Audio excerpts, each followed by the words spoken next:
please? Joseph, yeah. Joseph. Ew, sorry, it's not here. Joseph.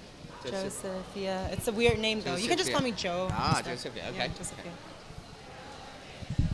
Done? Okay. So, Neil, that we know that you've done this report on Xi Jinping, so in reporting China. So what are the difficulties when you're trying to investigate these things? There's a lot of difficulties right from the start. The first is getting the story. That's the hardest part because there's, it's very difficult to know where to go to get the information. It's very difficult to even find out who the families are when they're at a certain high political level. So it involves a lot of painstaking work, identifying family trees, and then going out and finding their business associates, what business connections they have. But it can be done through public records, a lot of meticulous searching, a lot of web searching. There is a lot more information out there than you think there would be at the start. And we rely heavily on a broad team of people who read and write Chinese to go and do that. Obviously, it's a sensitive issue as well, so there are considerations you have to make. This is something that the authorities will be monitoring, and there may be some reaction to what you're doing when you're reporting or after you publish.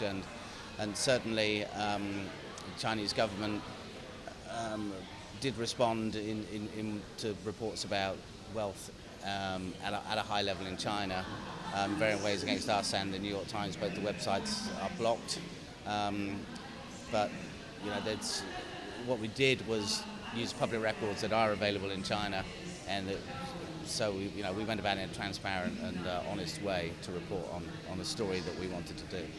So how important do you think people networking is when you're trying to report China?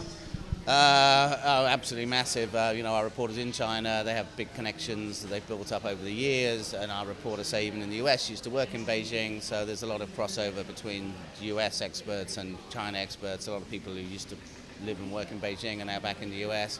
A lot of people are here in Hong Kong, so to use multiple centers, there's sources everywhere, to read stuff in Hong Kong, read stuff in the US that's available, and constantly read out and meet new people.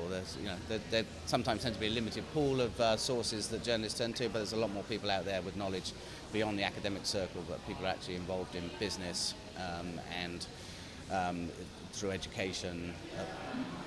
Okay, thank you, Neil. Okay, thank right. you. That's Thank it. you. Thank you so much. Sorry. You done, Natasha?